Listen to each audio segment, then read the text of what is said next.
Hello and welcome to My India. I'm your host, Sarah Walsh. Amid shifting geopolitical tensions, India continues to strengthen its global diplomatic outreach. New Delhi recently hosted U.S. Secretary of State Marco Rubio and the foreign ministers of Japan and Australia for the Quad Foreign Ministers meeting. The high-level talks reflected deepening strategic cooperation, stronger India-US ties, and a shared vision for a free, open, and secure Indo-Pacific, reinforcing India's growing influence in regional and global diplomacy. Amid rising geopolitical tensions, New Delhi has emerged as a key center of global diplomacy. U.S. Secretary of State Marco Rubio met Prime Minister Narendra Modi and External Affairs Minister Dr. S. Jaishankar to strengthen cooperation in defense, trade, technology, and energy. Discussions also focused on regional stability and peaceful conflict resolution. India and the U.S. further deepened strategic coordination by signing a framework on critical minerals and rare earth supply chains. This particular framework aims to deepen our cooperation across the entire critical minerals and rare earth supply chain, including mining, processing, recycling, and related investments. It will certainly strengthen resilient and diversified supply chains. It will help us to collaborate in financing and in the effective management of critical minerals and rare earth scrap.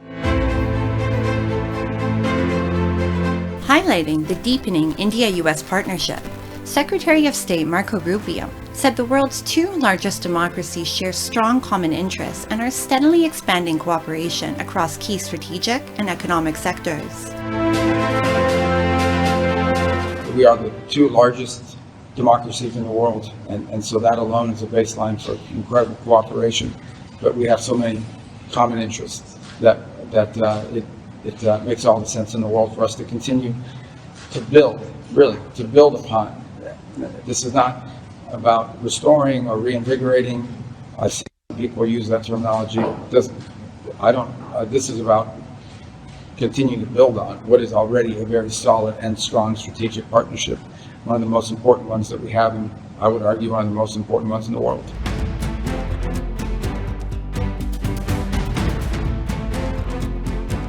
The high-level engagements coincided with the Quad Foreign Ministers meeting in New Delhi, bringing together leaders from India, the United States, Australia, and Japan. Alongside U.S. Secretary of State Marco Rubio, Australian Foreign Minister Penny Wong, and Japanese Foreign Minister Toshimitsu Motegi held key talks with Indian leaders, reflecting growing strategic alignment among Quad nations amid Indo-Pacific tensions. Prime Minister Narendra Modi and External Affairs Minister S. Jaishankar reaffirmed India's commitment to deeper cooperation on maritime security, critical technologies, resilient supply chains, and regional stability, underlining New Delhi's rising influence in Indo-Pacific geopolitics. I think India is very indispensable partner for Japan within this Quad framework. We recognize the India's significance, geopolitical significance, which is located in the middle of the Indian Ocean and Pacific region. So we'd like to collaborate with India in order to realize so-called FOIP, free and open in Pacific. And I think that India can play a central role in doing so.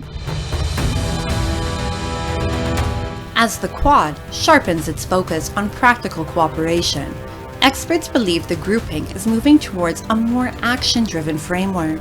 Greater emphasis on maritime security, resilient supply chains, critical technologies, and infrastructure reflects the Quad's push for concrete outcomes amid rising strategic competition in the Indo-Pacific.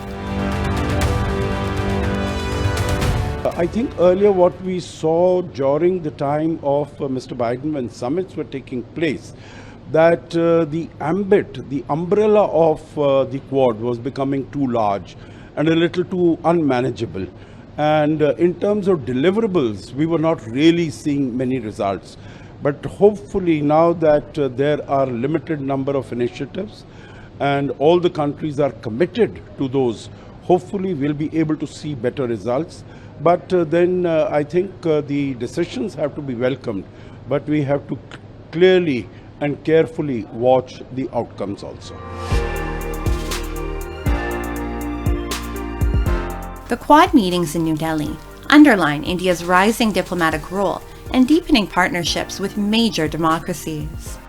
As cooperation expands in key strategic areas, the real test will lie in translating these commitments into concrete, on-ground outcomes for regional stability.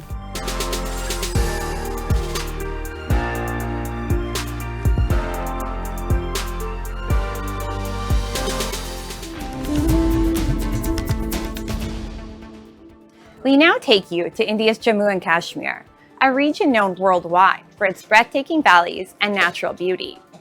But beyond the scenic landscapes, a quiet entrepreneurial revolution is unfolding. Young people here are moving beyond traditional job searches and building businesses in logistics, e-commerce, and digital services.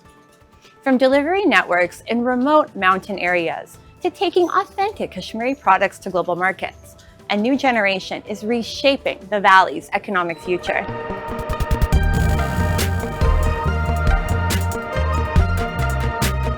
At a time when India is emerging as one of the world's fastest growing economies, one of the key engines driving this transformation is the logistics sector, the vast network that keeps goods moving across the country.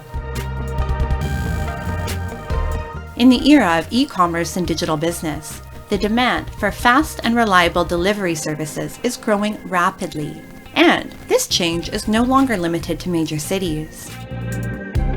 Even remote and mountainous regions are becoming part of India's expanding supply chain network. In Jammu and Kashmir too, young entrepreneurs are tapping into this opportunity through startups focused on logistics, delivery services, and online commerce. Meet Sheikh Abid Rashid Lone, who, along with a friend, launched Kashmir's first and largest tech logistics startup in 2019. Their initiative built a strong last-mile delivery network across the valley, enabling thousands of small businesses and local sellers to connect with customers across India.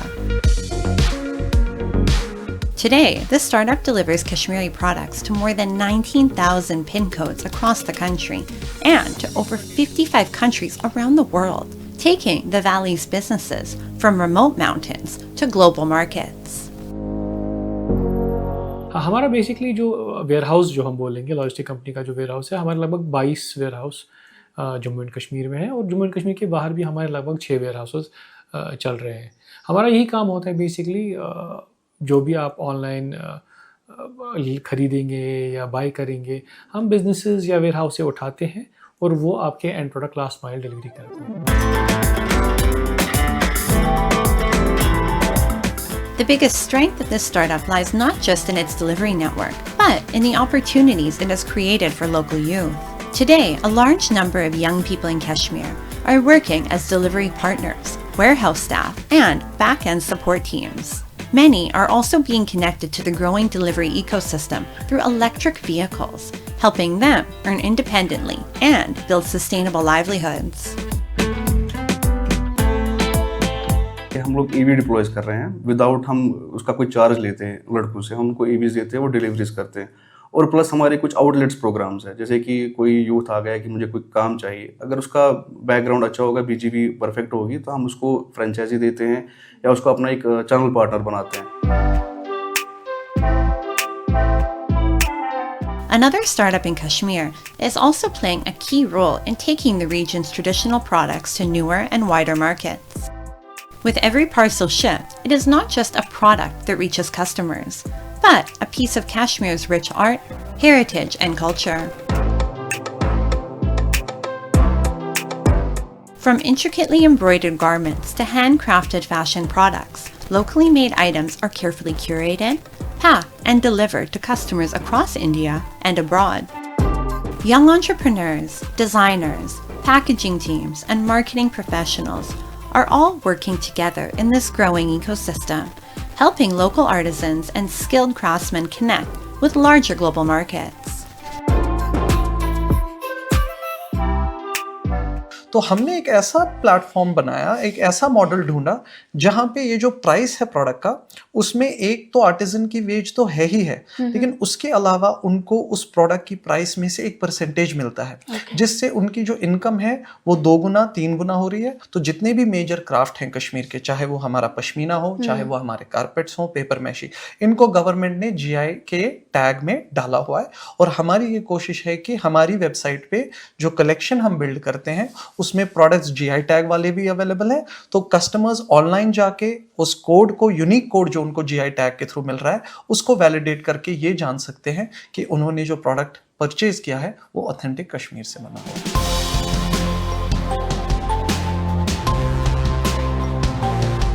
From delivery networks to online businesses, Kashmir's startup ecosystem is undergoing a remarkable transformation. The youth of the valley are no longer just searching for jobs. They're creating opportunities through innovation, entrepreneurship, and locally driven ideas. And perhaps this very shift is beginning to write a new story for Kashmir, one powered not just by its natural beauty, but by the ambition and enterprise of its young generation.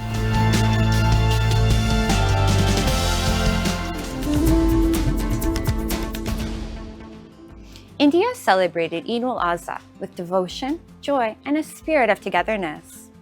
Across cities, towns, and villages, people gathered for prayers and festivities, while members of different communities joined in exchanging greetings and sharing the celebrations.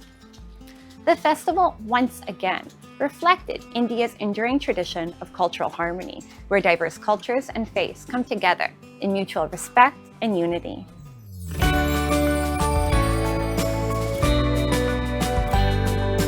As the call to prayer echoes from mosques across the country and families gather to celebrate Eid al-Adha, the festival once again brings with it a message that goes beyond faith, a message of sacrifice, compassion, charity, and unity. People across India celebrated the festival together in a spirit of harmony and brotherhood, bringing society together under one roof. यही हमारा हिंदुस्तान है कि हर मज़हब के लोग अपने अपने अधिकार पे अपने अपनी इबादत करते हैं। यहाँ पर बराबर में ईद का हम नमाज़ पढ़ते हैं, बराबर में मंदिर है। ये जो हमारे दूसरे मज़हब वाले लोग हैं, ये अपनी उधर इबादत करते हैं, हम इधर। दोनों में कोई हमारी रंजिश या कोई इख्तिलाफ नहीं। Eid al-Adha, also known as Bakr Eid, commemorates the devotion of Prophet Ibrahim, who was once willing to sacrifice what was most precious to him in obedience to God's command. It also reminds believers of their responsibility towards the less fortunate through charity and sharing. हम सबके लिए शुभकामना रखते हैं, दुआ करते हैं और हमें खुशी है कि हम भारत में रहते हैं। यहाँ की एकता, अखंडता, प्यार, प्रेम और यहाँ पर जो एक सांप्रदायिक सद्भाव, गंगा जमनी तहजीब है, ये बरकरार रहनी चाहिए, प्यार प्रेम बना रहना चाहिए। As families celebrate and prayers are offered across the country, the festival serves as a reminder that India's greatest strength lies not in its similarities, but in its ability to celebrate its diversity while remaining united.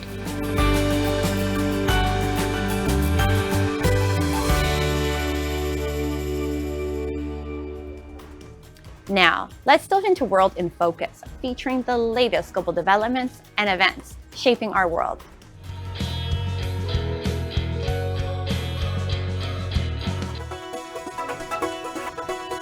Japan has released 8 endangered crested ibises into the wild in central Ishikawa Prefecture as part of ongoing efforts to restore the bird's population. The crested ibis, once native to Japan, was declared extinct in the country in 2003. However, conservation programs began rebuilding the population with the help of birds donated by China. Since 2008, breeding and reintroduction efforts have gradually brought the species back into the wild. The latest release took place in the city of Hakoi and was attended by Crown Prince Fumihito and Princess Akishin. It marks the first release of crested ibises on Japan's main island, Honshu. The event also symbolized recovery and hope for the Noto region, which was severely affected by a devastating earthquake in 2024.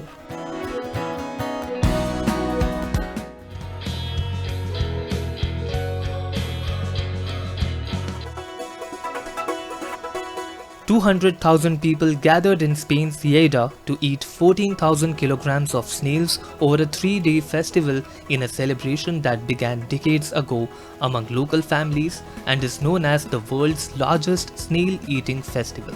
Held each year, the festival combines traditional cooking, live music and parades celebrating Catalan culture. Groups called collies prepare snails in a range of recipes, making it both a culinary showcase and a major social gathering. From informal riverbank meetings to its official launch in 1980s with 300 attendants, this year's event has attracted a record 124 collies and 16,850 participants. The sentiment is shared by thousands of participants with families across Lleida and the rest of Spain gathering to celebrate a local tradition that is attracting growing crowds and an increasing number of snails each year.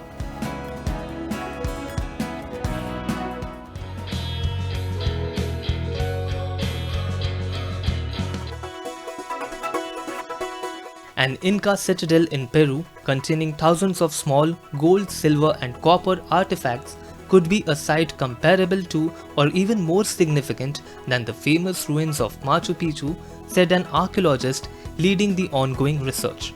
Discovered on an Andean plateau following explorations between 2019 and 2024, the site known as Tacrochuyo is located about 225 kilometers northeast of Machu Picchu in the Cusco region and features 700 structures, mostly made of stone, that served as ceremonial temples or dwellings.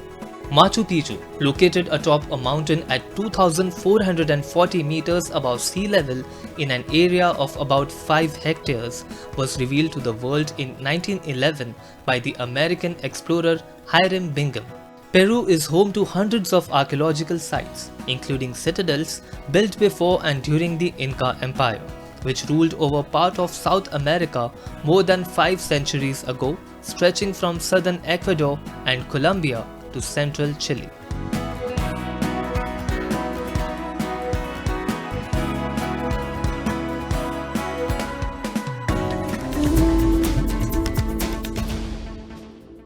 You may have enjoyed coconut water countless times, but few realize that behind every coconut lies an entire economy and way of life.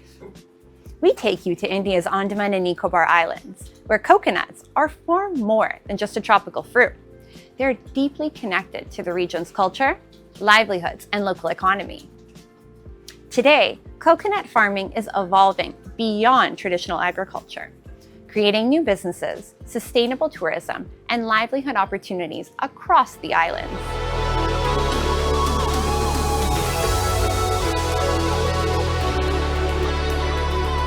On these lush tropical islands, where coconut trees sway across the landscape, 69-year-old Kamachi Chelamal from Rangachong in South Andaman has become something of a local legend. Affectionately known as Coconut Amma, or the Coconut Mother, she has transformed traditional coconut farming through organic and sustainable practices. Using coconut leaves and husks as natural mulch, she helps the soil retain moisture even during heavy rains, a simple yet highly effective technique that has significantly improved productivity.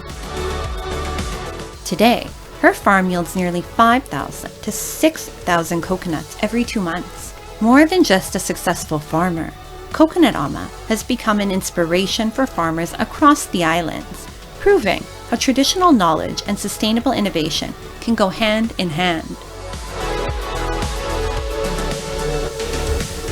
Chemical का खाद जरूरत नहीं है, गर्म chemical खाद डालना करके जरूरत ही नहीं है। हम लोग को अपना से मिलता वाला कि इतना पत्ती सारा मिलता है, ये तो गोबर गाय का गोबर सारा मिलके हम लोग नेचुरल फार्मिंग कर सकता है, वो तो करता है। हम लोग को वो तो सारा खेती करा वाला को सारा बोलता केमिकल खाद डालने से तो ज़्यादा मिलेगा करके, इस तरह नहीं है। हम लोग को ऑर्गेनिक में नेचुरल फार्मिंग करता था, अच्छा फल मिलता, अच्छा से अच्छा भी मिलता, सारा देने वाला खाने वाला को बदन भी अच्छा है। But Coconut Amma's journey goes far beyond farming. Her true strength lies in the knowledge she has gained over decades and her passion for sharing it with others. She regularly trains farmers and students in organic farming techniques and teaches them how coconut-based businesses can create sustainable sources of income. In recognition of her remarkable contribution, she was honored with India's prestigious Padma Shri Award.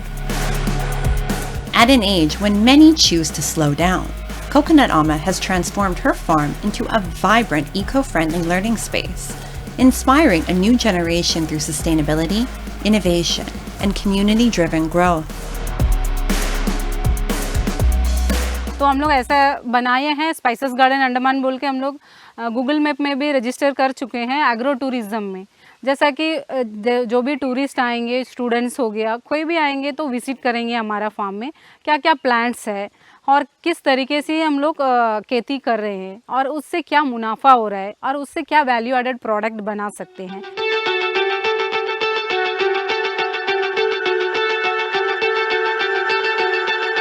And in the Andaman Islands, the story of coconut is continuing to evolve. Today, women from self-help groups are turning coconuts into a range of innovative and value-added products. One such product is virgin coconut oil, which has become increasingly popular among tourists and has also earned a GI tag. It is no longer just a product on the shelf, but a symbol of livelihood, identity, and women's empowerment across the islands. Virgin coconut oil fresh coconut में दूध निकाल के fermentation करके हम लोग को बनाता है। वही प्रोसेस कोल्ड प्रोसेस बोलते हैं और दूध से 24 आवर्स ऐसी छोड़ना फर्मेंटेशन करने के लिए, उसके बाद हम लोग को तेल निकालना है। India is the world's third largest producer of coconuts, and the global demand for coconut-based products continues to grow rapidly. In the Andaman Islands, women are tapping into this opportunity by creating a range of coconut-based personal care products, including soaps, lip balms, moisturizers, and natural loofahs. These small-scale ventures are not only generating sustainable incomes, but are also helping women become financially independent and economically empowered. हम लोग self help group में इधर में coconut oil बनाते, साबुन बनाते, lip balm बनाते, और ये जो प्रोडक्ट है इसके पैसा जो इनकम आता उसी से मेरा खर्चा भी निकल जाता है और मेरा घर के लिए भी सपोर्टिंग में है हम। In the Andaman Islands, coconut is no longer seen as just a crop. It has emerged as a powerful symbol of self-reliance and sustainable growth. Here, tradition, innovation, and the growing participation of women are coming together to create a new model of development, one that is generating livelihoods, preserving local knowledge, and empowering communities across the islands.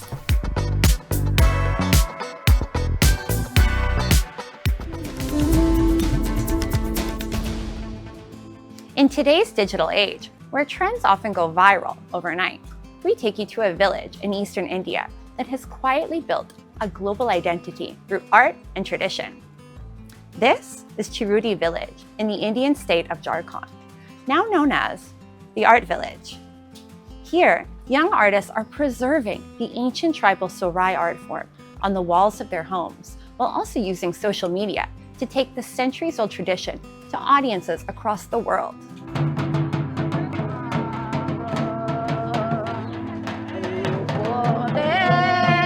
From natural colors and mud-based paintings to trendy wearable art on clothing, this is the story of how India's younger generation is reconnecting with its roots while creating a modern identity. Around 70 kilometers from Ranchi, the capital of Jharkhand, lies Chirudi village, now widely known as Kalagram, or the Art Village. Here, the walls are not just structures, but living canvases of the centuries-old Sorai art tradition. Every painting tells a story. Bulls, cows, peacocks, forests, and village life, all inspired by the natural world surrounding the region. But Sorai art today is also evolving with time, embracing new themes and contemporary ideas. Leading this artistic transformation is young fine arts student Manish Mato, who, along with local residents, has spent the last 2 years turning the village into a vibrant hub for art, tourism, and ecotourism rooted in local culture and tradition. तो मनीष ये बताओ मुझे कि ये जो ख्याल था कि इस गांव को बनाने का या इस पेंटिंग से इस पूरे गांव को सजाने का, ये कैसे शुरू किया? कुछ अपने बारे में बताओ, पढ़ाई लिखाई, और फिर ये ख्याल कहाँ से आया? अपना जो कला है, अपना जो ट्रेडिशनल आर्ट है, उसका संरक्षण के तौर पे आया। मैं ऐसे एक फाइन आर्ट का स्टूडेंट हूँ, मैं अपना आर्ट पे काम कर रहा हूँ, तो सोचा मैं तो अपने लिए कर रहा हूँ, लेकिन गांव के लिए क्या कर रहा हूँ, अपना ग्रामीण समाज के लिए क्या कर रहा हूँ। फिर मेरा दिमाग में अपना जो कला है, अपना जो ट्रेडिशनल कला है, इस पे काम किया जाए। उसके बाद मैं फर्स्ट मम्मी, बड़ी माँ, ये लोग से स्टार्ट किए, फिर उसके बाद पूरा गांव गया। अभी जो लड़की लोग हैं, फिर जितने भी गांव की महिलाएं हैं, बच्चे हैं, मेरे दोस्त लोग हैं, सभी काम कर रहे हैं। तो मेरा वही था कि मैं अपने गांव के लिए कुछ करूं और अपना जो ट्रेडिशनल आर्ट है उसको संरक्षित करूं। In 2020, Sorai painting received a GI tag, giving official recognition to this unique tribal art form. But its journey to global recognition truly accelerated through social media. By sharing his work online, Manish introduced Sorai art to audiences across the world, turning a local tradition into a global conversation and earning both appreciation and awards along the way. मैं लगातार social media में post करता था, Facebook में, मेरा Facebook महातो मनीष कुमार है, उससे मैं लगातार पोस्ट करता था और वहीं से मुझे मोटिवेट मिला था। मैं जैसे पोस्ट करता, वेरी नाइस, बहुत सुंदर काम कर रहे हो, इस चीज़ से मैं मोटिवेट होते गया और लगातार पोस्ट करता रहा। वहीं से लोग जुड़ने लगे, बोले, वहीं से मैसेज भी आया, वहीं से काम भी आने लगा।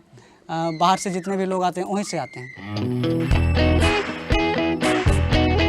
Manish's vision has taken Sorai art far beyond the walls of the village. Today, these traditional designs created with natural colors are finding a new canvas on shirts, fabrics, and other forms of wearable art. As Sorai art evolves from mural paintings to contemporary fashion, it is also creating new opportunities for village girls and women, generating livelihoods, encouraging financial independence, and inspiring young people to turn traditional art into creative careers. कोई बनाता था painting तो हमको भी देख के लगता था कि हम भी बनाएंगे, कितना अच्छा सब कोई बना रहा है, हमको भी लगता हम बनाते तो कितना अच्छा होता, पहले से बनाते तो अच्छा होता, सोचते हैं। ऐसे ही देख के हमको भी बनाने का मन किया और हम भी बनाने लगे पेंटिंग। और मनीष बोलते हैं कि सबको बोलते हैं सब कोई पेंटिंग बनाओ, सीखो, होने से कितना अच्छा होगा, हम ही लोग का ना गांव का नाम होगा। और भैया जब पेंटिंग बनाते थे उस समय हमको भी पेंटिंग बनाने का मन हुआ, उस समय हम भी पेंटिंग बनाते थे और भैया बोलते थे कि पेंटिंग बनाओ, उस समय हम भी पेंटिंग बनाते थे। मैं आगे भी पेंटिंग बनाती रहूँगी और अपने गाँव का नाम रोशन करूँगी।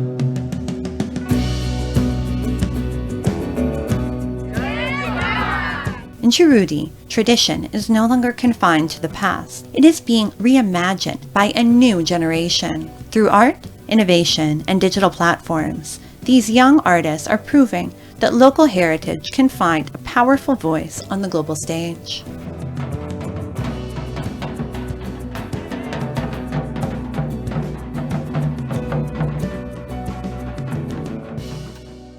From the mud walls of Chirudi to screens across the world, young artists are keeping the ancient Sorai art form alive while giving it a global voice. And with that, we wrap up today's episode of My India. I'm your host, Sarah Walsh, and we'll see you next week at the same time. Goodbye and take care.